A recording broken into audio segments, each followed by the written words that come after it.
monde! Allô tout le monde! Bienvenue sur mon podcast Sobriété holistique. Aujourd'hui avec la belle Maggie Brunel. Moi et Maggie, on est rentrés en contact à travers un coaching de groupe auquel était venu parler le coaching qui s'appelle Incubateur à mon amie Zoé Cardinal.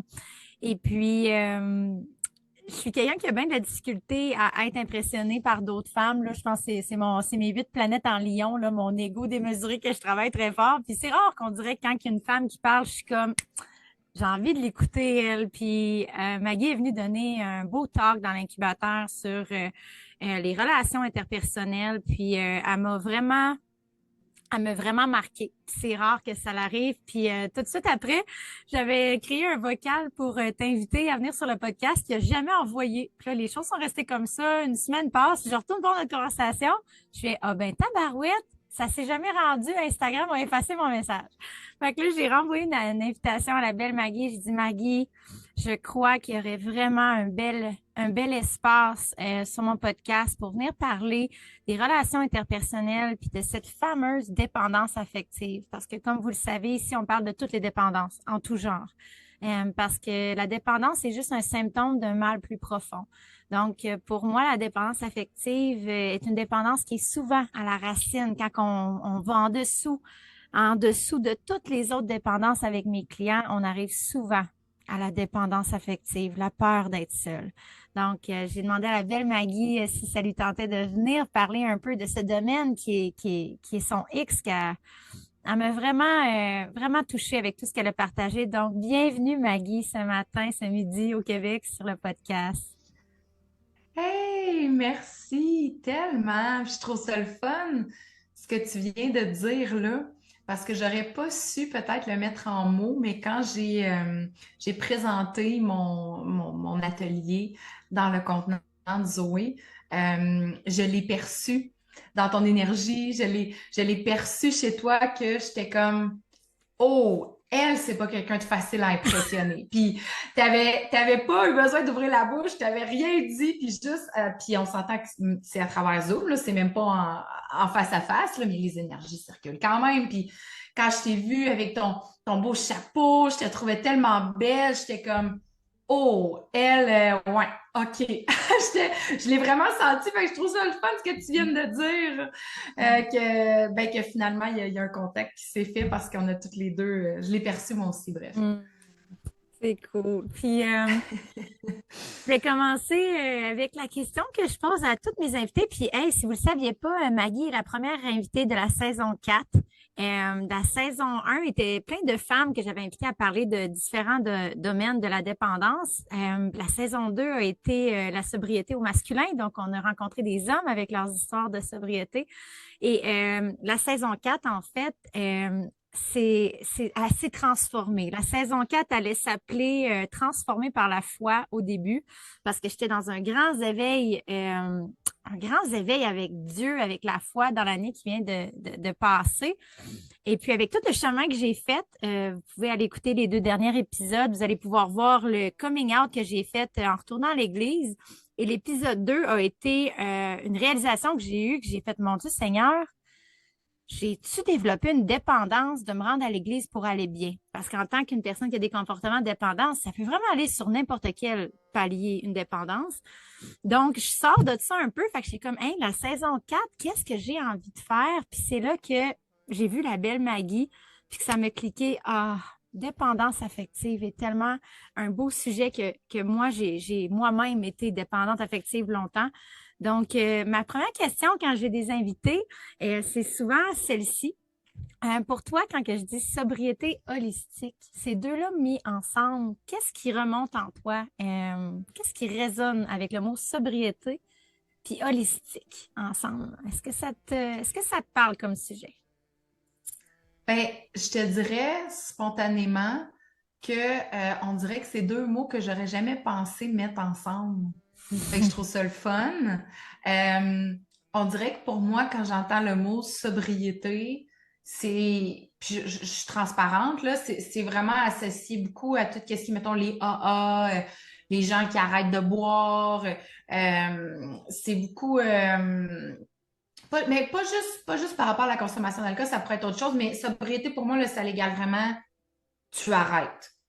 C'est comme, faut que tu arrêtes complètement. C'est comme un mot qui a une énergie très carrée, peut-être même à la limite Plate? contraignante. Puis là, je suis comme, après ça, là, tu me dis, bon, holistique, puis ça, c'est un mot que, ben moi, c'est un mot que j'aime beaucoup. C'est le fait d'être intégratif, d'être éclectique dans nos approches.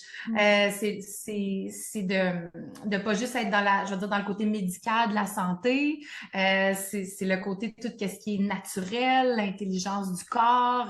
C'est quelque chose qui, moi, m'appelle beaucoup dans ma pratique. Fait que je suis comme, ah, intéressant de comme mettre ça ensemble. J'aurais pas pensé de merger ça. Donc, la réponse honnête, c'est que pour moi, on dirait que c'est deux choses qui allaient pas du tout ensemble, mais je suis contente d'entrer dans ton univers puis peut-être découvrir comment ça peut Mm. aller ensemble finalement. Ça, c'est ma réponse honnête. Ah, c'est ça. Pour ceux qui me connaissent avec le podcast, je suis comme, oh là, ici, là, on peut tout juste être à 100% honnête puis être nous-mêmes. On dirait qu'on a tellement pas souvent les espaces pour faire ça dans la société.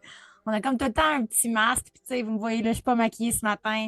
Je sors de la maison. Il y a eu une explosion massive de blablabla, tu sais, puis j'arrive comme je suis. Puis, on parle avec les vraies choses honnêtement. Fait que merci pour ton honnêteté puis ta transparence. Puis oui, c'est deux termes qui sont à première vue, qui appartiennent tellement à des mondes différents. Puis, je pense que c'est le pont que j'essaie de faire depuis le début du podcast parce que mon histoire de sobriété, moi, a été possible grâce aux médecines alternatives. Fait que, tu sais, je l'ai pris le chemin traditionnel bon, aller voir au centre de santé, rencontrer une travailleuse sociale, remplir le petit formulaire, regarder c'est quoi mes consommations par jour, par semaine. Est-ce que tu as un problème? Non, tu devrais juste modérer. Puis, tu sais, moi, pourtant, je savais qu'à chaque fois que je buvais, une colère montait en moi. J'avais beaucoup d'émotions refoulées, tu sais, puis modérer ne marchait pas. J'ai essayé de modérer pendant plus de 15 ans. Il n'y a pas grand monde qui ont vu vraiment la profondeur de la souffrance dans laquelle j'étais, à part ma mère puis ma meilleure amie Claude Elena. Le reste du monde pensait que j'étais un globe-trotter en Australie, en Nouvelle-Zélande, en Asie, que je vivais ma vie de rêve fiancée à un Australien. Puis profondément, à l'intérieur de moi, j'étais en train de m'effondrer en miettes à cause de mon alcoolisme et ma dépendance à la cocaïne. Donc, j'ai vraiment essayé le chemin traditionnel. Puis je sais que ça marche pour certaines personnes, les thérapies, les AA, tout ça. Ça n'a pas fonctionné pour moi. Moi, ma première ouverture de guérison a vraiment été avec une médecine alternative qu'on appelle l'hypnose. En hypnose, j'ai vraiment pu aller rencontrer ma petite Véro, mon enfant intérieur. Puis je te dirais que ce premier contact-là en hypnose, de la voir, là, d'avoir une image de la petite Véro là, à 7 ans, qui se met entre sa mère et son beau-père pour protéger sa mère et ses frères, là, puis qui pleure, puis qui crie arrête, arrête, arrête, j'arrête de crier entre ma mère et mon beau-père. Cette image-là en hypnose là, m'a fait comprendre beaucoup, beaucoup, beaucoup de colère que je gardais en dedans de moi depuis toutes ces années-là. Fait que pour moi, c'est là que le holistique est venu se coller à sobriété. Parce que j'essayais d'être sobre, mais est-ce que j'étais en tabarnak quand j'étais à jeun? J'étais pas capable de m'endurer. Fait que je recommençais. Souvent, quand j'allais me chercher une bouteille de vin après un mois, là, c'est parce que j'étais plus capable de m'endurer. J'avais trop d'énergie, je savais pas quoi faire avec. Puis c'est là que moi, le breathwork est rentré dans ma vie pour venir me calmer mon petit feu intérieur hyperactif. Parce qu'à jeun, il s'en va pas, là, le feu intérieur. Là. Des fois même, il devient incontrôlable. Puis on s'auto-médicamente avec l'alcool, puis les choses comme ça. Donc, juste pour ceux qui nous écoutaient, c'était un peu l'entrée de pourquoi sobriété et holistique ensemble. Si jamais tu t'es posé la question, c'est que c'est ces deux médecines holistiques-là qui me permettent encore à ce jour d'être sobre et d'être heureuse. Fait que aujourd'hui, on parle pas trop de moi. J'ai envie que Maggie nous dise c'est quoi en fait elle qu'elle fait dans la vie, parce que moi je trouve ça vraiment fascinant, intéressant et out of the box comme approche. Puis je sais que ça va résonner sûrement avec plusieurs de mes listeners. Ah, merci, merci. Ben, d'abord de partager ce bout-là de ton histoire que je ne connaissais pas. Je trouve ça beau, puis c'est drôle comment tout d'un coup, finalement, sobriété et holistique vont bien ensemble. Ça me prenait juste un petit bout de vie de Véro pour tout comprendre. Ben merci pour cette belle entrée en matière. Donc, je suis professionnelle en sexologie et spécialiste en accompagnement des couples. Hmm. Donc, j'ai fait un parcours, je dirais, euh, standard, hein? Dans le sens où j'ai fait mon université, donc baccalauréat et maîtrise à l'Université du Québec à Montréal en sexologie. Et j'ai fait par choix, là, parce que c'est vraiment ce que je voulais faire, je suis allée choisir une approche pour me spécialiser au niveau de la thérapie de couple quand j'étais à la maîtrise. Donc, j'ai fait mes stages vraiment majoritairement auprès des couples en CLSC à ce moment-là à Montréal. Et j'étais dans le quartier de Verdun. Donc, je dirais que j'ai commencé, je sais pas, toi qui nous écoutes, si tu connais un petit peu là, les arrondissements de Montréal, puis un peu à quoi ça peut être associé comme enjeu dans la vie. Mais moi, j'ai toujours été comme ça, là, puis donc ça s'est transparu là aussi. Je suis toujours comme, je me lance. Puis je me disais, Verdun, Montréal, il doit y avoir tellement de gens là-bas qui ont besoin. Je m'en vais là, je vais apprendre. J'ai appris. Et c'est intéressant, en fait, que j'avais même pas pensé que je parlerais de ça puis qu'on irait là, mais à ce moment-là, la plupart des couples que j'ai accompagnés avaient des gros enjeux de consommation aussi Wow. et de violence conjugale. Fait que c'est sûr que en ayant commencé là, je te dirais qu'après ça, quand j'ai terminé mon stage puis que j'étais rendue en bureau privé, je- tout était quasiment relax, là. Tu sais, dans le sens que j'ai tellement commencé dans le gros de l'action en faisant mes Ouais. stages-là, puis ça, puis ça a été hyper formateur. Fait que c'est vraiment le parcours que j'ai eu. Puis tout de suite, quand je suis sortie de l'université en 2011, oui, c'est en 2011, j'ai tout de suite ouvert mon bureau, ma clinique, en fait. J'ai jamais été, je dirais, salariée avec des accompagnements on the side, là. Des fois, c'est un peu comme ça qu'on débute une pratique comme travailleur autonome, mais moi, je me suis vraiment lancée. Donc, depuis 2011, en fait, là, que je fais de l'accompagnement. Et le gros changement qui est arrivé il y a tout juste un an, parce qu'on part du 1er novembre 2023, c'est que j'ai décidé à ce moment-là de quitter mes ordres professionnels, donc qui étaient l'Ordre des sexologues du Québec et l'Ordre des psychologues du Québec, parce que j'avais aussi le permis d'exercer la psychothérapie, considérant que dans mon parcours en sexo, j'avais eu quand même beaucoup de cours au niveau de la psychologie, mais j'étais autorisée à ce moment-là aussi à me présenter comme psychothérapeute, donc sexologue et psychothérapeute. Et j'ai décidé de quitter mes ordres. C'est pour ça que maintenant, je me présente plutôt à toi comme une professionnelle en sexologie, Hmm. parce que dans mon chemin de vie, j'ai vraiment réalisé que j'avais besoin de liberté, j'avais besoin de souplesse, d'ouverture, j'avais besoin de pouvoir être moi entièrement quand je suis auprès des personnes que j'accompagne, pas juste dans un chapeau de professionnel. J'ai vraiment l'image, puis d'ailleurs, ça a été moi longtemps, là, tu sais, avec le petit tailleur, la petite mallette, tu sais. Puis je pense que pendant un temps, ça a été sécurisant pour moi, inconsciemment, je veux dire, d'être la bonne élève, parce que j'ai été beaucoup là-dedans, qui a suivi son parcours académique, qui ouvre sa clinique, qui est sérieuse, mais dans les dernières années, jusqu'à ce que je prenne cette décision-là l'an dernier, ça avait fini par m'éteindre. Puis j'étais vraiment rendue à des moments où je remettais en question mon travail. Je me disais, mon Dieu, j'ai fait toutes ces années-là d'études. Pourquoi, dans le fond, ça m'anime plus comme ça m'animait au début? Mais finalement, c'était vraiment juste le cadre dans lequel je le faisais qui était plus adéquat pour moi. Puis, depuis que j'ai pris cette décision-là, il y a un an maintenant, ça a comme explosé pour moi. Là. Tu sais, j'ai pu réaliser plein de rêves que je chérissais depuis plusieurs années, dont le fait d'avoir moi aussi mon propre podcast, d'organiser des retraites pour femmes, d'avoir mon programme en développement personnel, je t'en parle, d'offrir aussi des soins en énergie parce que c'est une autre Oui. branche de ce que je fais. Fait que c'est comme... Je te parle de ça, puis toutes mes Wow. cellules pétillent, là, tu sais, fait que c'est comme... C'est vraiment la magie que je te présente aujourd'hui, c'est quasiment le jour et la nuit de la magie que je t'aurais présenté il y a tout juste un an. Fait que c'est quand même assez surprenant, là. Sais-tu qu'est-ce qui est capoté en t'écoutant? Ta date Et aussi ma date que je me suis partie à mon compte l'année passée, j'ai ouvert le studio en ligne le 1er novembre, Maggie. C'est vraiment bizarre que tu me dises ça là. Puis on est les deux dans le fast-forward. On a vu 1 an de ce cycle-là de travailler pour nous-mêmes, de dire, écoute, ça fonctionne plus pour moi. Je veux être moi à 100%, puis qu'on s'est lancé en affaires avec notre couleur, notre unicité, notre boîte, peu importe si c'est un triangle, un hexagone, un isocèle, peu importe. Bravo.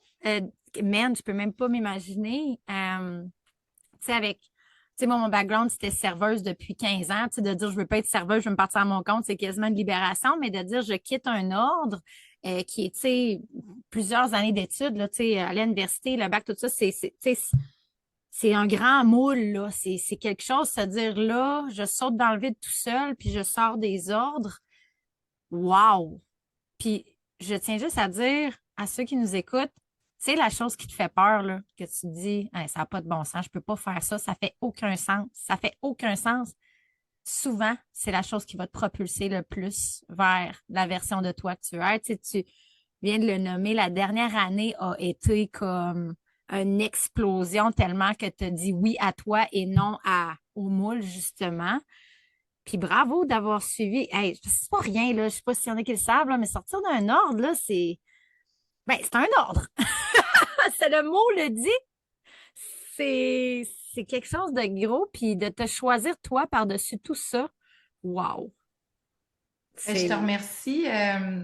Ça me fait vraiment, vraiment du bien dans mon cœur. Ça me fait vraiment plaisir, Véro, d'entendre ça parce que puis c'est correct, là, il n'y a pas de bon, pas de mauvais, mais j'ai pas l'impression que les gens peut-être s'arrêtent toujours nécessairement à vraiment percevoir l'ampleur de ce qu'a été. Puis pas que je le fais pour que les autres me voient là-dedans, mais ça fait juste du bien de me sentir vue là-dedans par tes paroles-là, parce que ça a été vraiment un gros saut. Puis tu sais, je te dirais que j'évolue là-dedans, mais même 1 an plus tard, j'ai encore des moments où je dois m'asseoir avec moi, tu sais, Ouais. puis me dire, ce n'est pas cet ordre-là ou ces ordres-là professionnels qui déterminent ta compétence, qui déterminent ton expertise, qui déterminent la contribution que tu peux être pour les gens qui ont recours à tes services. Tu sais, j'ai encore, moi je dis des fils, là. J'essaie vraiment de les défaire un à un, mais qui me rattachent encore à ces ordres-là. Sans m'en rendre compte, j'avais vraiment bâti la presque totalité de mon identité professionnelle sur mon sentiment d'appartenance à ces ordres-là. Puis Mhm. là, aujourd'hui, c'est comme de dire, ben, je vais dire ça comme ça, là, mais je suis juste Maggie, mais autant c'est ça que je voulais, puis autant c'est le fun, puis ça m'amène une liberté, mais c'est de continuer à me voir puis me reconnaître à l'extérieur de ces structures-là. Euh, ça reste quand même gros quand tu as baigné pendant quelque chose comme 13 ans là-dedans. 13 ans. Euh, fait que bref, tout ça pour dire merci de nommer ça parce que ça a demandé énormément de courage. Puis je me rappelle encore la journée où j'ai pris cette décision-là, j'étais assise dans mon lit, puis un peu comme tu sais, je sais pas, j'ai comme pas d'exemple, mais tu sais, quand que tu sais que quelque chose va faire peur, mais que tu veux le faire, tu sais, c'est comme tu fermes les yeux, puis tu dis, OK, go, on le fait, là. Tu sais, comme tu sautes, puis tu te poses pas de Oh, questions, là, puis on verra après, là. C'est totalement. comme, ouais. Puis quand on tombe dans cette énergie-là, tu sais, moi, l'image que j'ai tout le temps, c'est des bains d'eau froide, là. Tu sais, à quel point quelqu'un qui sort dans un bain d'eau froide, t'es là, mon Dieu, mais c'est complètement débile. C'est quoi cette histoire-là? J'ai froid, si je tremble, tout ça. Puis il y en a beaucoup dans le domaine du breathwork avec qui je travaille qui baignent aussi dans le domaine du plunge en eau froide pour développer leur résistance à l'inconfort. Ils sont comme, tu sais, quand ça fait un mois que tous les matins, là, tu te mets dans un bain d'eau froide, là, puis ton corps est là, non, non, non, non, on fait pas ça, mais que tu le fais quand même. Tu développes une genre de résilience à rester dans l'inconfort puis dire, on le fait quand même. Puis, tu sais, changer d'identité après 13 ans, là, ce qui est capoté dans ce que tu nommes, est-ce que l'humain est beau? Euh, c'est que moi, mon identité que j'ai eue pendant 15 ans, tu sais, 13 15 ans, on baigne dans les mêmes genres de tranches d'années, c'était la Véro Party, Ben, la Véro Party, là, tu sais, quand j'étais au party, tout le monde riait. Quand j'allais dans les bars, tout le monde me connaissait. Je me souviens encore de ma petite run à Québec. Je finissais de travailler au Milano, je partais en skate, je descendais sa rue Saint-Jean, j'arrêtais à Faucheuse, j'arrêtais après ça au Sacrilège, je descendais à Côte, j'arrivais en bas au Scanner, je finissais ça au Trash Bar, je connaissais ma run, tout le monde me connaissait. C'était mon confort, c'était mon identité. Mais se sortir de 13 à 15 ans d'une identité, là, c'est sûr qu'il y a des choses, comme tu dis, qu'il y a encore des liens énergétiques qui nous attachent à cette autre version de nous. Puis, tu sais, de rester dans notre droiture puis de dire non, c'est la Maggie qui est ici, c'est la Véro qui est ici que je veux être. Je veux continuer à me permettre d'être libre dans ma vie et dans mes choix. Puis, je pense que c'est dans tous ces genres d'ordre-là, ce qui est correct aussi parce qu'il faut qu'ils établissent une structure qui est professionnelle, qui est sécuritaire, mais malheureusement, c'est qu'on s'efface parce que on devient ce moule-là. Puis dans le travail que tu fais, c'est ça qui m'a marqué quand que je t'ai entendu dans l'incubateur l'autre soir. C'est ton approche que tu as avec tes clientes et tes clients qui est différent un peu de ce que j'ai toujours entendu. Puis c'est vraiment ça qui m'a marqué. Tu disais souvent les gens viennent nous voir pour qu'on renforcisse Oh, ça va dessus. Ah, on dirait que ça. T'es-tu encore là?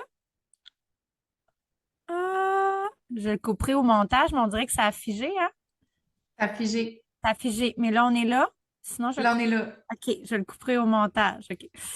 Euh, c'est ça, tu disais que quand tu avais des clientes qui venaient te voir, souvent, le premier réflexe, c'était qu'ils voulaient se faire réconforter dans leur identité, justement, qui s'était formée dans leur couple, que c'est de la faute de l'autre. Tu sais, tout est de la faute de l'autre. Puis des fois, on va voir un thérapeute pour qu'il dise, ah oui, pauvre toi, on va te donner des trucs pour essayer de changer l'autre. Puis toi, tu es arrivé dans l'atelier que tu as donné, puis tu es allé à, à l'opposé complètement, puis j'étais comme, oh, j'aime ça.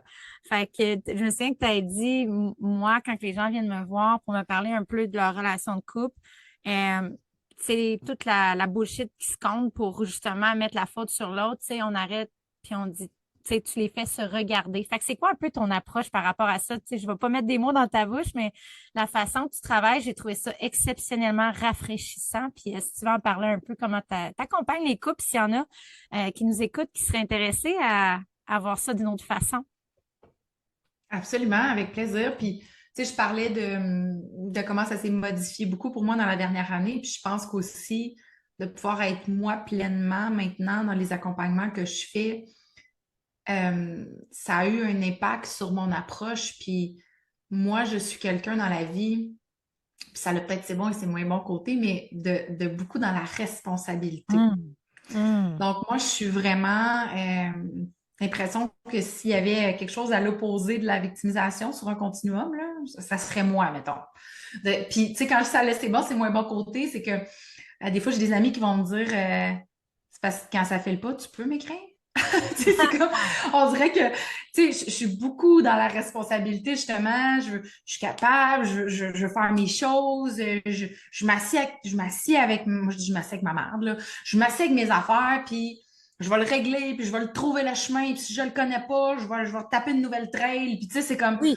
ben c'est ça. Fait que, tu sais, des fois, je pense que c'est correct aussi de s'appuyer sur les autres, mais bref, de pouvoir mettre un peu plus de moi dans mes accompagnements, ben, ça fait en sorte que ce côté-là, beaucoup dans la responsabilité, je pense que je le laisse plus transparaître, puis c'est venu teinter mon approche d'une façon positive, dans le sens où ce que je constate aussi dans la dernière année, c'est que en pouvant pratiquer d'une façon qui me ressemble le plus, les gens chez moi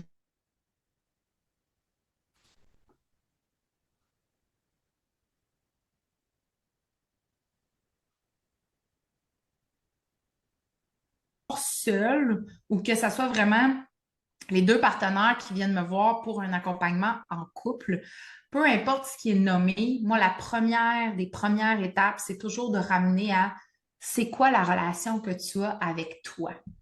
Puis même déjà, des fois là, j'ai un non-verbal qui sourcille un petit peu chez la personne parce qu'il y a des gens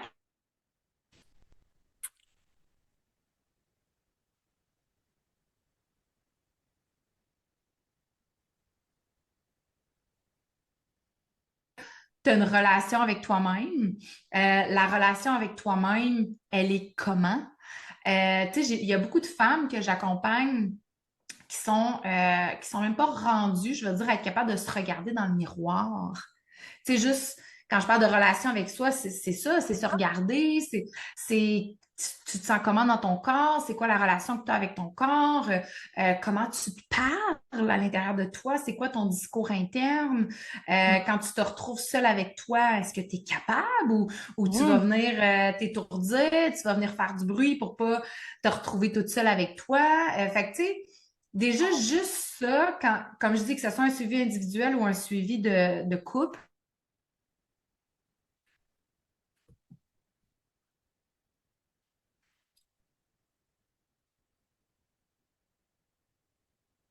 est venu pour te parler de notre couple. Mhm. Mais il va falloir quand même passer par la relation avec soi parce que c'est le plus grand déterminant de ce qui va se passer dans la relation de couple. Puis là, bon, je pourrais te décliner en plein de pourquoi puis d'exemples, là, mais c'est vraiment ça mon approche au départ, puis dire comment, euh, je vais dire ça comme ça, comment en reconnaissant le cadeau que tu es pour toi et pour les autres dans la vie, tu pourrais rayonner de façon à avoir un impact positif sur l'autre plutôt que d'essayer de changer l'autre.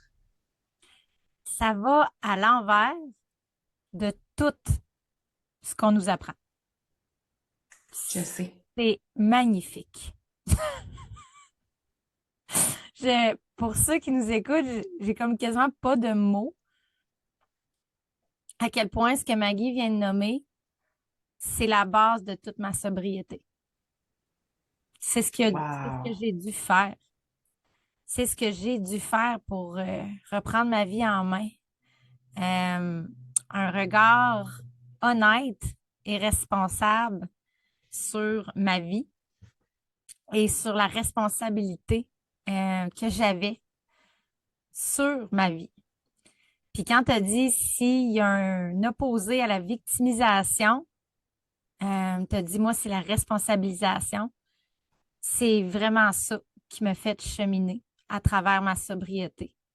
Puis souvent, quand j'en parle, les gens sont pas à l'aise avec ça parce que si je prends 100% de responsabilité de ma vie, eh là, ça peut pas être de la faute à personne là, si je suis pas heureuse. Puis si c'est pas de la faute à personne, il va falloir que je change quelque chose. Il va falloir que je me mette en mouvement. Il va falloir que je pose des actions pour aller mieux, pour moi, pour mon couple, pour ma sobriété. Tu peux appliquer cette façon d'agir et de penser sur plein de paliers de ta vie. Puis en relation, pour faire le lien avec la dépendance affective que je voulais qu'on nomme, parce que c'est beaucoup euh, dans ça que mes amis et que moi j'ai baigné. Quand tu es dépendant à quelqu'un d'autre pour ton bonheur, hey, ça peut être long avant que tu le trouves ton bonheur. Si tu es dépendant que l'autre personne te remplisse pour te faire sentir heureux ou heureuse, c'est comme l'arc-en-ciel qui est invisible, qui repousse tout le temps avec le pot d'or, là. Ça ne peut pas être soutenable de dépendre de l'autre pour ton bonheur. Tu sais, je dis ça, puis pendant longtemps, là, moi, je cherche l'homme, là. Je disais tout le temps que j'étais une hopeless romantique. J'étais une amoureuse de l'amour, puis tu sais, mais c'est ça le but de la vie, d'aimer. Hey, mais pas à s'en rendre malade. Pas à s'en rendre malade. Puis tu sais, quand j'ai arrêté de consommer de l'alcool, puis la cocaïne, pour ceux qui m'écoutent, c'était mes deux grosses lignes de consommation. Quand j'ai enlevé ça, j'ai réalisé que tout ce que je faisais dans la consommation était pour impressionner les hommes. C'était les hommes qui étaient en dessous de tout ça. D'être vu par eux autres, d'être admiré par eux autres, parce que le lien que j'ai fait, c'est que quand tel homme n'était pas un party, j'y allais pas. La seule raison pourquoi j'allais d'un party, c'est quand je savais que l'homme que je voulais impressionner était là. Bien là, je mettais mon identité Véro Party Girl pour aller le charmer. Puis aussitôt qu'il quittait le party, sans moi, là, je me sentais donc bien comme abandonnée. Puis là, je me défonçais genre jusqu'à 5 heures du matin. Puis c'est là que je faisais souvent des niaiseries. Ça, c'est seulement après 1 an de sobriété là, que j'ai réalisé le pattern qui se cachait en dessous de mon party animal. C'était vraiment dans le but d'impressionner comme un paon là, qui ouvre toutes ses plumes là, pour impressionner avec son attirail. Pour moi, ben, mon attirail que je connaissais, c'était caler des bouteilles de tequila puis faire des lignes dans les toilettes avec les gars puis d'être donc bien drôle. Fait que de comprendre que c'était les hommes qui étaient à la base de tout ça, j'ai pu avancer dans ma responsabilisation de ma vie, dans la responsabilisation de ma sobriété, puis commencer à regarder, ben pourquoi j'ai autant besoin que les hommes me disent, je suis qui, moi, dans la vie? Pourquoi j'ai autant ben, besoin du regard des hommes? Je suis-tu quelqu'un quand il n'y a pas un homme qui me regarde? Puis c'est là que mon travail avec la dépendance affective, moi, a commencé de voir, hé, ça va loin, là. Puis tu sais, short story, c'est que ça m'a ramené en hypnose, parce que j'ai travaillé pendant 1 an avec l'hypnose pour m'aider avec toutes ces choses-là. Ben, comme n'importe quelle femme qui cherche son père dans les hommes, ben, ça m'a ramené à la petite Véro, qui n'avait pas été choisie par son père. Puis là, ben, ça a développé une autre ligne de guérison, mais tout ça pour dire que les dépendances peuvent souvent cacher autre chose. Puis souvent avec mes clientes, en dessous de la dépendance de substances, il y a une dépendance affective à avoir peur d'être tout seul, avoir peur d'être tout seul. C'est intéressant que tu dises ça, avoir peur d'être toute seule, parce que je t'écoutais, puis c'est exactement l'exemple qui me venait, puis j'ai même envie de ramener ça, j'ai envie de dire encore plus accessible, tangible, parce que quand tu dis avoir peur d'être toute seule, peut-être qu'on peut penser à, je veux dire, être en couple à tout prix. Ouais. Mais je vois même, là, je veux dire, chez beaucoup de femmes, ça veut dire qu'il n'y a pas d'hommes. C'est sûr que moi, je le vois quand même plus chez les femmes. J'ai une clientèle majoritairement féminine, mais ça veut pas dire que c'est juste appliqué au féminin. Mais je vais aller plus loin que ça. Là, tu sais, c'est pas juste pour beaucoup de femmes la peur d'être seule, je dirais, mettons, de ne pas être en relation. Je le vois même dans le day-to-day, de ne pas vouloir être seule à la maison avec les enfants parce que le conjoint fait des heures supplémentaires, parce que le conjoint, lui, se permet de sortir avec ses amis, ou là, dernièrement, c'était le temps de la chasse, le conjoint est parti à la chasse.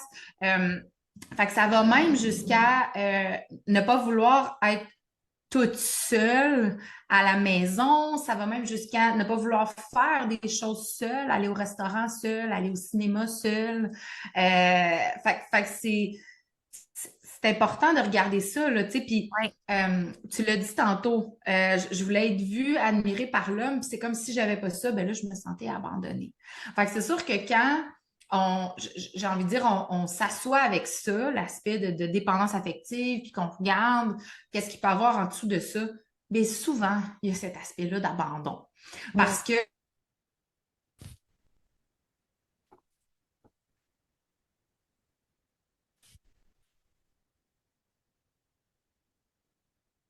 d'abandon, mais c'est parce que c'est quelque chose qu'elle a déjà vécu dans le passé. Tu sais, puis tu faisais référence à, je veux dire, à l'homme avec un grand H. Ben souvent, c'est relié au papa aussi. Tu sais, fait que c'est toutes des choses que on veut pas aller voir, puis c'est normal.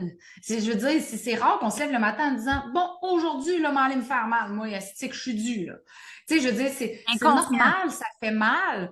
Oui, c'est inconscient, c'est souffrant, puis on veut pas aller là. Fait que souvent, on va comme rester en surface, puis mais dans le fond, en dessous de ça, c'est beaucoup aussi tout des deuils. On dirait que c'est ça qui Hein, ressortait quand je t'écoutais, tu sais, des deuils, de dire, ben, le deuil du parent voulu, tu sais, le deuil de m'être senti comme ça, comme ça, comme ça dans le passé, de oui. pas avoir eu accès à me sentir comme ça. Fait que c'est beaucoup plus profond que, tu sais, la dépendance affective. C'est donc un mot Ouais. qu'on utilise souvent. Tu sais, il y a Oui. plein de livres qui ont été écrits là-dessus. Les 12 signes que tu es un dépendant affectif. Tu sais, mais Ouais. c'est pas plus profond que ça, là. C'est des blessures, c'est des deuils. C'est ça aussi qu'il faut être capable de s'adresser, là. Oui, puis j'aime tellement ça que tu viens de nommer le deuil parce que je vais juste demander à ma chienne qu'elle débarque. Naya, mon bébé, viens ici. Pour ceux qui Bon, me c'est les deux en même temps. Moi, j'ai reçu une livraison, puis là, mon chien jappe, puis j'ai entendu grogner, puis là, moi, la mienne, il y a quelqu'un qui vient de partir en voiture, puis elle se mettait à faire brrr, deuil. By the way, pour ceux que c'est la première fois qu'ils nous écoutent ou peu importe, Naya, c'est mon petit chien de sobriété. Je l'ai eu la première semaine que j'ai arrêté de boire de l'alcool. Fait qu'elle a le même âge que mon temps de sobriété. Ah, moi, t'es loulou! Je l'aime tellement. Dépendance affective, oui, j'ai dû acheter un chien pour avoir de l'amour quand même parce que j'ai tout coupé en même temps. Puis de l'amour, on peut bien dire ce qu'on voudra. L'humain est l'humain, tu sais, on a besoin d'amour. Puis je pense que c'est ça. Dépendance affective, comme tu disais, c'est le mot de l'heure, tu sais, mais j'aime tellement que tu aies nommé les deuils parce que moi, ça a été la première guérison de ma sobriété, a été de faire le deuil de mon père. Euh, Mon père est décédé il y a maintenant 13 ans d'un cancer du poumon. Et à son chevet, je n'ai pas été capable de stand-up puis d'être là. J'avais 20 ans, j'avais peur du cancer, j'avais peur de son état et j'ai pas été capable d'être à son chevet parce que de le voir de un maigre comme ça dans sa maladie, ça me brisait le cœur, là, comme n'importe quel enfant. Fait que ma première chose, moi, que j'ai guéri en arrêtant de consommer, c'est la culpabilité que je traînais depuis 13 ans de papa de pas avoir pu être à son chevet à son décès puis de m'avoir gelé à la place.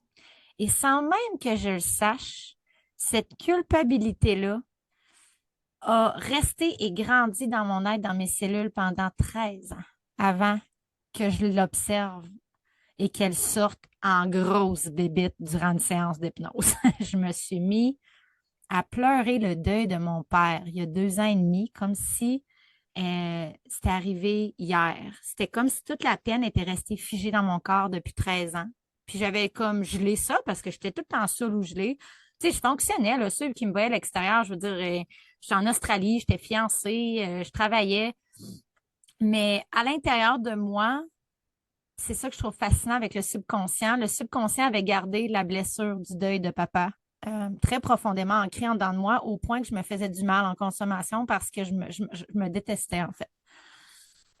Fait que j'aime ça que tu parles du deuil parce que la première grande guérison pour moi en sobriété qui m'a permis de m'endurer à jeun a été de me pardonner pour mon père. Et ensuite est venue une grande ouverture du cœur où j'ai pu pleurer mon père à jeun. À se capoter, là. Papa, il est mort à 20 ans, je l'ai pleuré à 34 ans à jeun en hypnose. Tu sais, il y a eu beaucoup de temps que j'aurais pu dire, tu sais, puis c'est ça qui est bizarre avec le subconscient, puis maintenant, ça me fascine ayant étudié le subconscient en hypnose RTT. C'est qu'en surface, t'aurais pas pu dire, tu sais, quelqu'un m'aurait dit, t'as-tu de la peine pour ton père? Mais ça fait 10 ans qu'il est mort. Je dis quoi, j'ai-tu de la peine? C'est passé, là. Il est décédé. Puis mon conscient, là, t'aurais dit ça. Mais encore, lisse. Mais j'avais tellement fermé une partie de mon cœur qui faisait mal que mon conscient, il savait même plus. Il s'était vraiment bullshité, là, qu'on s'en foutait. Mais le subconscient, lui, qui enregistre tout, lui, il avait enregistré toute cette peine-là. Fait que ça a été un gros, beau travail quand j'ai commencé à regarder le deuil. Puis ça a été une grande ouverture de guérison. Fait que je trouve ça vraiment beau.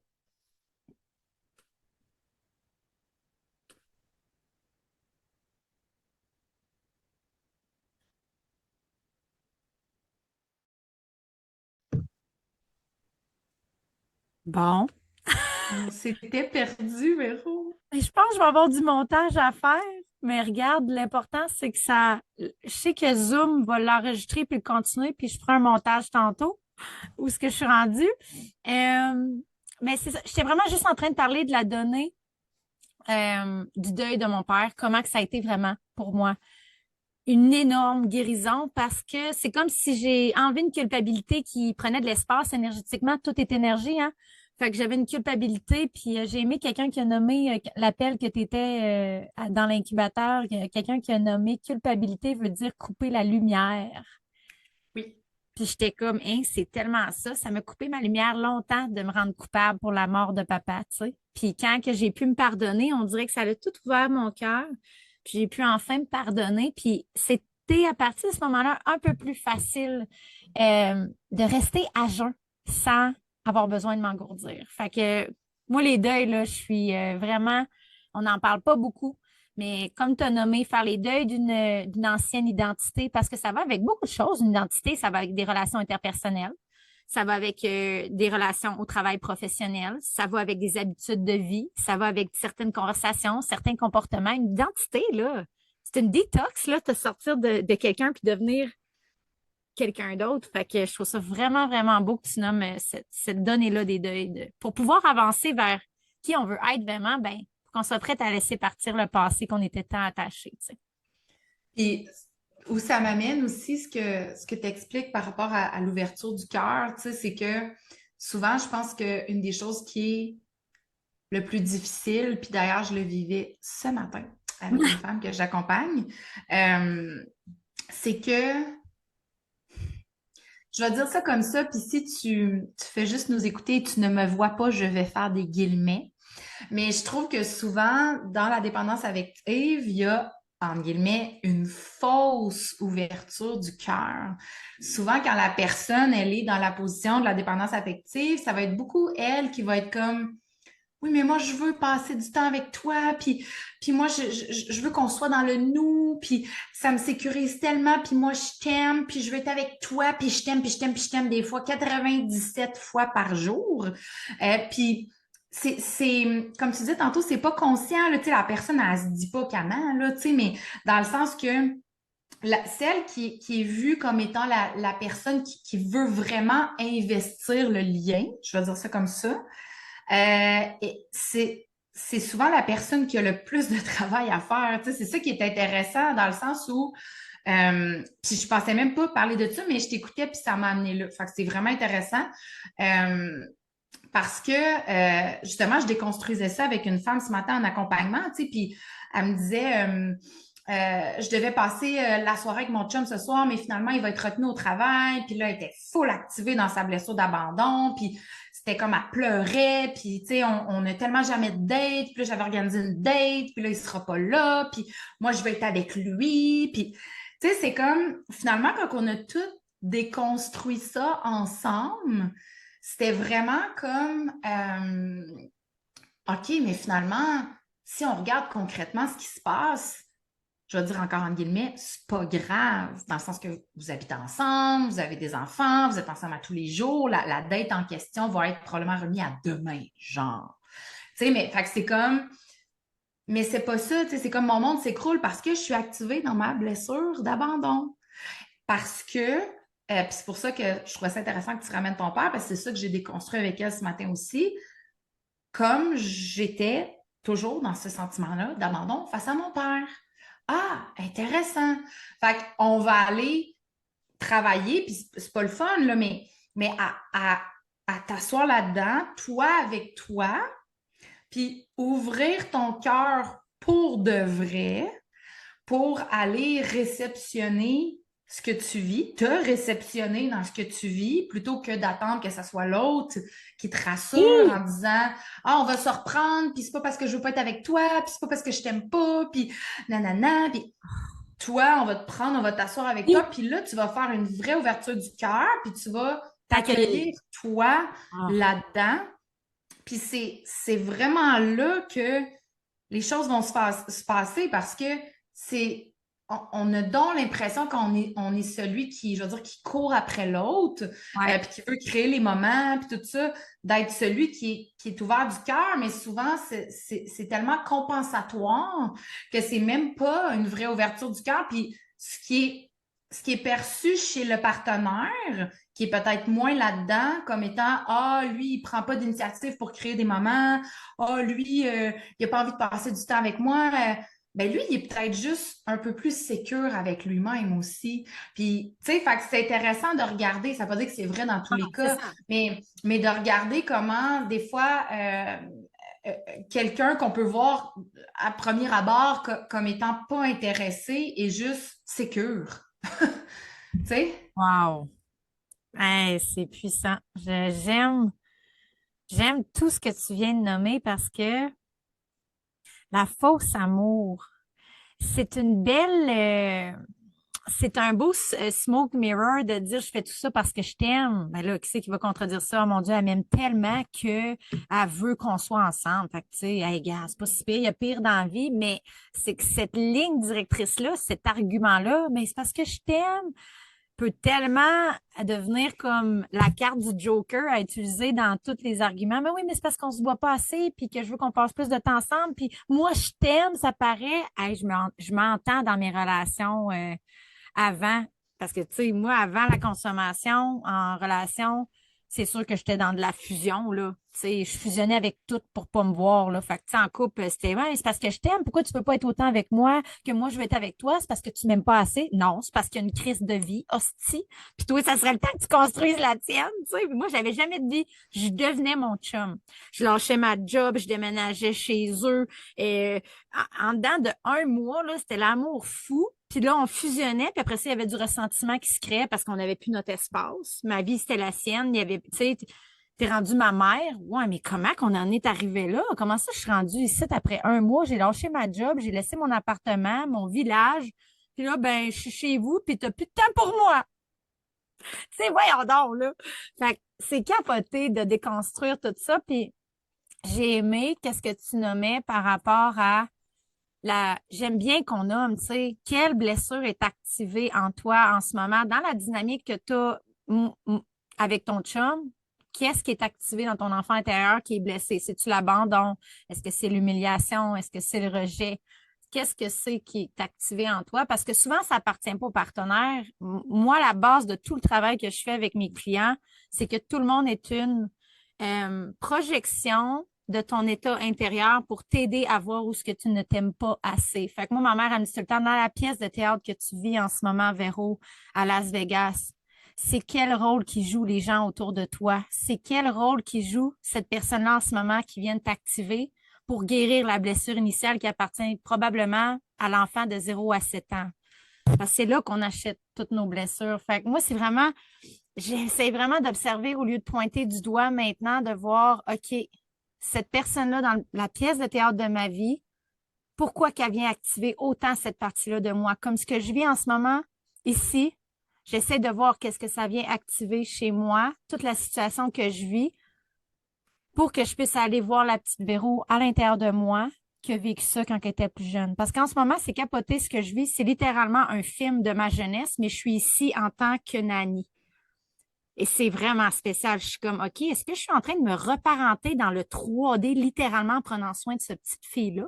Est-ce que si je prends soin de la Véro aussi, que dans le temps, il n'y a personne qui est venu aider? Quand que je viens jouer avec la petite ici dans le VR puis qu'on va dans notre monde imaginaire, est-ce que je suis en train de reparenter la partie de moi qui aurait eu besoin de tout ça quand j'étais petite? C'est Wow! tellement beau, j'en ai des frissons, ce que je suis en train de redéfinir dans mon ADN en offrant de la sécurité à cette petite-là. Je suis en train de me reparenter en même temps à la petite Véro quand elle avait 6 ans puis que ça criait à la maison. Même affaire. J'en ai des frissons. Puis c'est quoi mon rôle?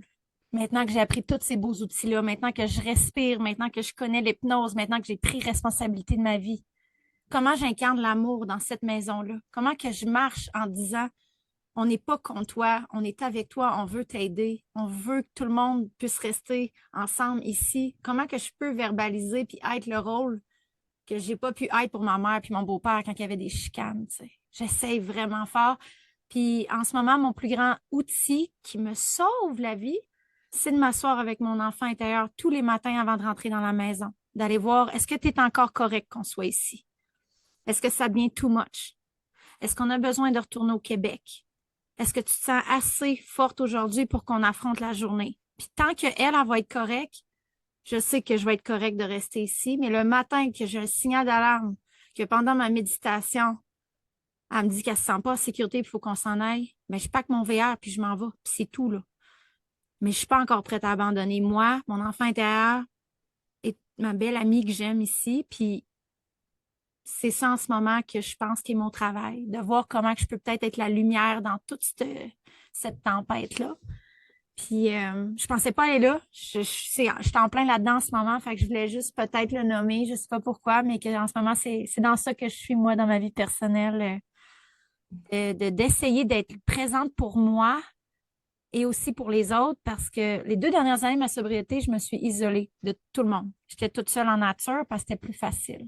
Fait que là, c'est comme mon retour dans les humains, puis de voir avec ma sobriété, mes outils, comment que je peux rester droite, puis aussi bien dans ma santé mentale à travers tout ce que je traverse. Mais c'est beaucoup ça ici. Il y a beaucoup de blessures. Il y a beaucoup d'enfants intérieurs dans des corps d'adultes en ce moment qui sont blessés, qui...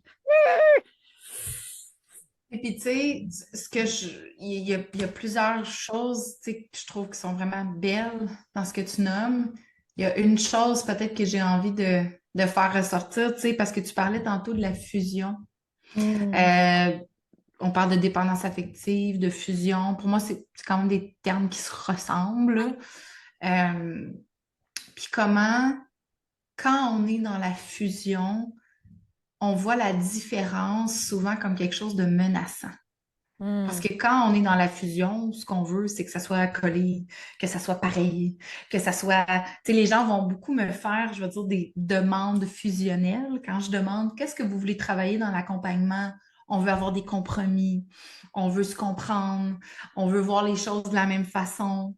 Puis là, je leur dis des fois un petit peu à la blague aussi pour détendre l'atmosphère, mais tu sais, je vais dire, oh, on fera rien de ça. Puis là, ils sont comme, ah, OK, intéressant. Parce que tu sais, ce que je leur dis, c'est que 80% de vos conflits ou de vos désaccords sont insolubles. Tu sais, vous êtes deux personnes différentes. Si en plus vous êtes dans un couple hétérosexuel, vous êtes un homme, une femme, mon Dieu, on peut être constitué plus différemment. Donc, vous n'en viendrez pas à une vision commune. Ce qu'on vise, c'est de l'accueil. Beaucoup plus que de la compréhension ou des compromis, ou c'est de l'accueil, tu sais, puis Wow. en fait, c'est ça. C'est beaucoup ça que j'entends aussi dans ce tellement beau et touchant bout de ton histoire que tu nous partages là. C'est comment, pour toi, en tout cas, c'est ce que je perçois, parce que tu ne recherches plus cette fusion-là, euh, c'est ça qui fait que tu es capable de voir ta réalité et les gens qui sont autour de toi dans ta pièce de théâtre, comme ta mère dit, comme des enseignants plutôt que des menaces. Je pense que c'est ça aussi la grosse différence, tu sais, qui fait que on est capable aussi d'être dans une relation qui va être épanouie à moyen long terme, parce que ça, c'est une question que je me fais souvent poser. Tu sais, c'est quoi les secrets des gens qui réussissent leur relation? Mais tu sais, pour moi, un des principaux, c'est ça, c'est de se déprogrammer, parce que c'est vraiment ça, Ouais. des attentes qu'on a d'être dans la même vision, tu sais, Ah puis oui. de viser beaucoup plus l'accueil, puis d'être comme, OK, comme tu disais tantôt, les autres sont des miroirs, les autres sont... OK, parfait. Tu sais, qu'est-ce que cette personne-là est en train de m'apprendre sur moi en me déclenchant dans cette blessure-là? Tu sais, fait que c'est vraiment ça. Tant et aussi longtemps que je ne suis pas capable de voir ma partenaire comme un enseignant, Mm. ça marche pas là. Tu sais, je veux Ah dire, oui. je peux pas me sentir. Moi, je dis souvent que ce que je souhaite aux gens, c'est d'avoir une relation légère. Puis quand on est dans la dépendance, Ouais. c'est pas léger. Puis une des choses qui fait que ça devient léger, c'est quand j'arrête de tout prendre personnel, puis de me sentir menacée parce que l'autre me reflète, puis que je vois que c'est un enseignement, puis que la personne n'est pas placée là par hasard, puis elle est là pour me refléter quelque chose, tu sais. C'est exactement ça. Puis la vie peut devenir tellement plus intéressante Hmm. quand on peut prendre cette vision-là de voir, au lieu cette personne-là est une menace pour moi, qui est vraiment typique d'un système nerveux activé en survie, là. Tout le monde est une menace, il faut que je me défende, à être dans le cœur puis se dire, OK, mon partenaire en ce moment me reflète quelque chose qui pourrait me faire grandir. On dirait que ça vient changer complètement le genre. Moi, ce que je voyais avant dans l'autre option, c'est comme une cage, t'es comme pogné, t'as quelqu'un qui veut rien que te piquer, te faire chier. Puis dans l'autre image, quand tu te mets comme, OK, mon partenaire est un enseignant ou la situation que j'ai en ce moment, c'est une pièce de théâtre avec des personnages qui jouent très bien leur rôle, comme dirait Ramdas. Il disait tout le temps, mon père jouait tellement bien son rôle qu'il m'activait à chaque fois que je le voyais. Ça, j'aime tellement ça quand il dit ça, parce que c'est comme, ah, wow, OK, à quel point ça peut devenir intéressant quand tu vois ça comme ça. Tu peux grandir à tous les jours au lieu de rester dans une spirale qui fait juste tourner en rond de victime. Je sais que c'est pas facile de le briser, ce cycle-là. Dieu sait que ça m'a quasiment pris 15 ans à briser mon cycle de victime. Mais si on a cette conversation-là aujourd'hui, qui touche bientôt à sa fin, je pense que c'est pour amener l'espoir que c'est possible. Parce que je suis sûre que tu en vois tous les jours des gens qui font du progrès quand ils décident de changer leur cassette de tout le monde est contre moi à tout le monde est avec moi, pour moi, la vie veut que je grandisse. Il y a de l'espoir, je sais que je peux m'en sortir. Puis on dirait que tu rayonnes cette énergie-là quand on te regarde. Fait que je ne sais pas si tu avais quelques mots que tu voulais dire en terminant pour cette belle discussion qu'on a eue sur la reprise du pouvoir de notre vie, en fait. Je pense que c'est vraiment ça que j'aurais envie de dire en terminant, tu sais, si la discussion qu'on a eue ensemble, Véro et moi aujourd'hui, peut avoir peut-être semé juste une graine, que quand tu es activé dans une difficulté relationnelle, je veux dire ça comme Oui. ça, que tu observes quelque chose chez l'autre ou dans votre relation qui fait pas ton affaire ou comme je dis des fois qui griche dans ton univers, ben si au moins on peut avoir juste semé la graine que quand il y a quelque chose qui griche, t'en fais partie. Puis que ça peut être intéressant de juste, moi je dis faire time out, puis prendre un pas de recul, aller t'asseoir avec toi. Moi j'aime beaucoup l'écriture.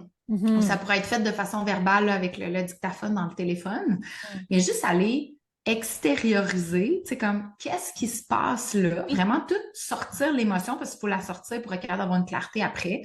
Fait que vraiment tout sortir l'émotion, puis après faire comme OK, il ou elle a fait ça que j'ai pas aimé, il s'est passé ça que j'ai pas aimé. Maintenant que je suis descendue de mon émotion, qu'est-ce que ça me dit sur moi? Où est-ce que moi, j'ai bien dit moi, j'ai été activée là-dedans? Puis Mm. c'est vraiment juste après avoir fait, après ça être assis avec soi que je pense qu'on devrait faire un retour avec l'autre. Souvent, quand il y a quelque chose qui éclate, on veut en parler, il faut régler ça. Des fois, même, il y en a qui ont la croyance, faut pas mettre la tête sur l'oreiller avec un conflit, il faut régler ça avant de se coucher. Tu sais, c'est comme, non, non, non, là, c'est comme, prends le temps qu'il faut pour t'asseoir avec toi et aller te chercher une clarté. Faites ça chacun de votre côté, en fait. Puis quand on reparle de quelque chose qui griche ou quelque chose qui a explosé, peu importe, ce qu'on devrait mettre sur la table en premier, c'est voici ce que j'ai compris de moi dans cette situation-là. Puis c'est là qu'on peut commencer à travailler ce que je disais, qui est l'accueil plutôt que la compréhension. Parce qu'on comprendra peut-être jamais bien des affaires, mais on est-tu capable d'accueillir que, OK, maintenant que tu me le présentes, j'entends et j'accueille que pour toi, ça a été comme ça. Puis bon, là, je pourrais en parler vraiment longtemps, mais il y a tout aussi le fait d'être capable de voir que quand une personne tient à nous, elle fait jamais rien par intention de nous blesser. Puis d'être capable de voir que c'est nous qui réactivons, puis de venir déposer ça dans la discussion. Si juste il pourrait avoir une petite image ou un Oui. petit référent de cette écoute de podcast-là que tu as faite qui t'allume des fois quand ça accroche sur le plan relationnel, puis tu fais comme il me semble que ça serait pas pire que j'aille me chercher une clarté avec moi avant d'adresser ça avec l'autre. Pour moi, il y aurait déjà beaucoup, là. Oui, puis dans ce que tu viens de nommer, euh, le mot je veux. Hey, tu savais comment que dans les 2 derniers mois, j'ai entendu je veux juste qu'ils me comprennent 1 milliard de fois. J'adore que tu dis. Puis je sais que plusieurs personnes vont pouvoir entendre le mot comprendre puis dire mais oui, mais je voudrais juste qu'ils me comprennent. Ça va accrocher pour vous aussi que Maggie, elle a dit pourquoi ne pas remplacer le mot j'aimerais ça qu'ils me comprennent par je vais essayer d'accueillir son point de vue. Le mot accueillir, je crois, est la clé ici. Et le mot compréhension, je veux qu'ils voient mon point de vue, je veux qu'ils me comprennent, je veux que si, je veux que ça. Pour vrai, ça finit jamais. Ça finit jamais parce que comme tu dis, on est différents.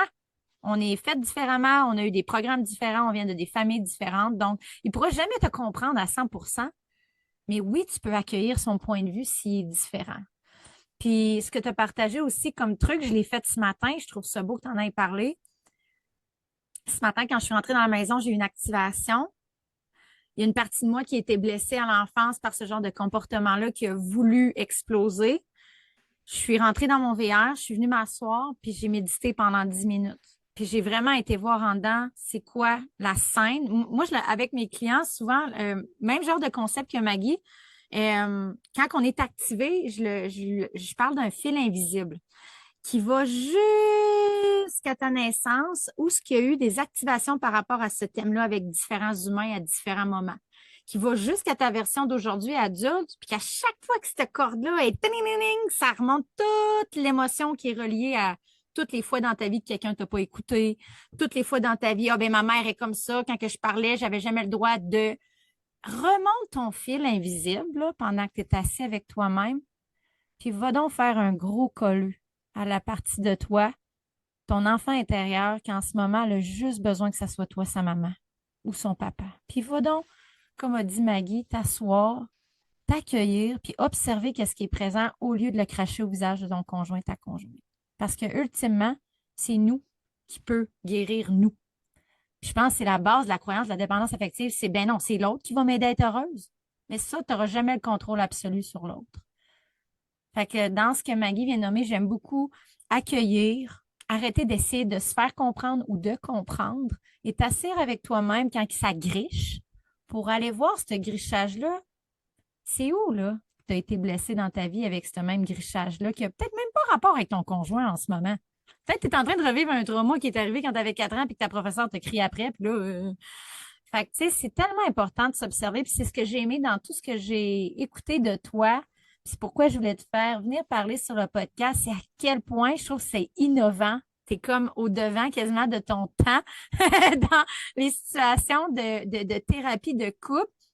Parce que, comme tu dis, tant qu'on ne prend pas responsabilité pour notre bonheur, notre vie, notre état d'esprit, ben on ne pourra jamais être heureux à deux parce qu'on n'est pas heureux tout seul. Donc, merci de faire une nouvelle trail.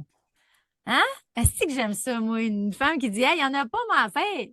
Ah oui, moi, je te dis, ça c'est mon petit côté que je viens de la campagne, probablement, mais moi, c'est vraiment comme ça que je le vois. On va en rouvrir des trails, tu sais, là, émaner des trails qui sont déjà tapés, c'est plate, là. Fait que, Ouais, puis on va, ouais, tu dois voir en plus des résultats avec tes clients. absolument. Bon, ben, tu sais, je veux dire, c'est pas comme si t'étais dans une folie de hey, on change la trail, mais elle marche. Ce que tu es en train de créer comme switch, tu sais, de comme hey, gars, je suis pas ici pour renforcer ton comportement de victime puis que ton chum, c'est un trou de cul, là. Je suis ici pour que tu te regardes et qu'on fasse du progrès. Es-tu prêt? Non? Tu reviendras quand tu le seras. Absolument. Puis, tu sais, ce que j'aime beaucoup, tu ramènes l'exemple de la trail, tu sais, pour moi, il y a aussi un respect du rythme là-dedans. Puis, des fois, j'ai des clientes qui vont me dire, tu sais, je t'entendais me dire, il faudrait que je trouve une nouvelle trail, mais là, je savais pas c'était où. Puis, tu sais, puis ce que je dis des fois, c'est comme, mais juste que tu te tiennes en avant du bois, puis que tu vois la trail que tu aurais pris normalement, puis que tu te dises, non, je n'irai pas là, que tu sais pas encore, elle va être où, puis elle va tourner comment, puis qu'est-ce que tu vas voir dans cette nouvelle trail-là, c'est pas grave. Mais déjà que tu sois en avant de ta forêt, puis que là, moi, je dis, il y a peut-être une petite moi sur ton épaule, là, qui te dit, là, faudrait peut-être que tu prennes un autre trail, là. Mais Wow. tu le sais pas, tu la vois pas, mais au moins, tu vas pas dans celle que tu connais, que tu sais qui est néfaste pour ta relation, puis tu fais juste assis en avant du bois, puis tu dis, bon, je veux plus aller où ce que j'allais avant, je sais pas encore où je vais aller, je vais contempler ça un peu, c'est Ouais, majeur, là. majeur. Fait que, Ça tu veut sais, c'est dire ça qu'il est aussi, là. rendu qu'il y a comme un. Ça veut dire qu'entre l'événement puis la réaction, il est rendu qu'il y a peut-être 1,5 secondes Voilà. d'arrêt que ton cerveau il essaie de prendre un nouveau chemin neurologique. Puis ça, là, c'est déjà énorme. C'est là, tu sais, comment je peux dire, un coup que tu le vois, tu peux pas ne plus le voir. Exactement. C'est magnifique. Ah, Puis merci. c'est drôle parce que ça nous fait tellement passer par toute une gamme d'émotions, ça. Il y avait une femme qui me disait ça la semaine passée, justement. Elle me disait là, je suis comme en train de catcher que les portes qu'on a ouvertes, je pourrais plus les fermer, c'est ça, là? Puis là, je suis comme, ouais, c'est ça. Puis là, comme, OK, je sais pas si j'aime ça ou j'aime pas ça. Puis je Ah, pense et puis j'échappe pas à ça, là, tu sais, je veux dire, non, il y a plein de portes que je suis contente d'avoir ouvertes, mais des fois, je suis comme, il me semble qu'un petit bout d'inconscience, des fois, ça faisait pas de tort, tu sais. Maintenant, je suis rendue comme tellement consciente de tout, on man. dirait que c'est ça aussi, là, tu sais, là. T'es comme, bon, OK, là, je pourrais prendre 1000 portes. C'est ça, la conscience. C'est comme un peu le vol de l'aigle qui voit de haut toute, tu sais, la surface qu'il peut parcourir, tu sais, tandis que la conscience qui est pas éveillée, c'est quasiment comme une fourmi qui est sur sa feuille, qui voit juste là, puis elle pense qu'elle est prisonnière, mais finalement, il y a tellement de forêt en avant, tu sais, c'est de changer son point de focus, puis, tu sais, pour avoir essayé beaucoup, beaucoup, beaucoup, beaucoup, beaucoup de trucs, pour ceux qui nous écoutent, si tu as envie de venir avec nous respirer les vendredis, à tous les midis, on respire, puis on se dépose avec notre enfant intérieur. Ça peut mettre déjà juste un point de référence pour toi de je suis pas l'esclave de mes pensées puis de mes blessures. Je peux prendre le temps de respirer puis de faire en avant du bois. J'aime ça parce que tu parles en images et moi j'adore ça. C'est comme ça que le subconscient comprend. Fait que tu sais, ta forêt, là, tu sais, même moi, je vais m'en souvenir aujourd'hui quand je vais retourner Oh. dans, dans ma pièce de théâtre qui a été mis là pour l'instant, qui est plein d'enseignements, plein d'ouvertures, plein de belles opportunités de grandir. Aujourd'hui, je vais penser à ta forêt, ça c'est sûr. Ah, c'était tellement doux, Véro, passer ce moment-là avec toi. Oh, même chose. J'aurais pas pu. J'étais comme bon, là, je me rebaigne dans l'eau, je recommence à avoir des invités, tu sais. Fait que si je recommence à avoir des invités, ça veut dire que c'est vrai, là, la saison 4 est partie, puis on dirait que tout ce que tu avais nommé me sécurisait moi-même dans cet appel-là, que tu sois ma première invitée, parce que j'étais comme, wow, parle-moi d'une femme qui se tient dans ses convictions puis dans sa vérité.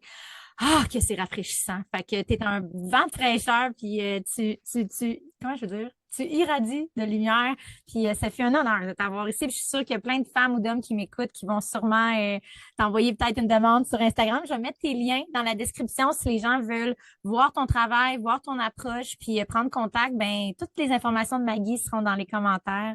Puis je vous souhaite une douce journée, une belle après-midi à tous. Merci. Bye Bye bye. bye. Je voulais prendre un moment pour te dire merci d'avoir écouté mon podcast aujourd'hui. J'espère que les choses qu'on a parlé et les outils que je t'ai partagés vont t'aider dans ton parcours, que ce soit avec la sobriété, que ce soit dans ta guérison, de quoi que ce soit dans ta vie en ce moment qui t'empêche de voler à pleine altitude avec ton âme, en pleine liberté. J'espère que ces outils partagés t'aideront à faire un pas de plus vers cette vie qui est en ligne avec tes valeurs, avec ton authenticité et ton cœur. Si jamais tu as envie de continuer ton parcours avec moi, dans la description de cet épisode, il va y avoir un lien pour un essai gratuit de 7 jours au studio de Breathwork et Hypnose. C'est vraiment la place où tu veux commencer. C'est très abordable et à tous les jours, on revient dans le corps, on développe de la résilience, on développe notre relation avec notre enfant intérieur, notre intuition. C'est la place si tu veux venir essayer un nouvel outil pour te sortir des addictions, pour te sortir de tes comportements autodestructeurs. Viens te joindre à nous dans cette communauté grandissante de Breathworkers. On est en train de transformer la relation qu'on a avec nos corps et notre respiration à travers nos pratiques en communauté. Alors, je t'attends. Dans la description, tu auras le lien pour ton essai gratuit. Si tu as des questions, n'hésite surtout pas. Tu peux aussi booker ton appel découverte avec moi si tu as des questions sur mes services et que tu aimerais continuer ton parcours avec moi. Je te souhaite une excellente journée. Au revoir.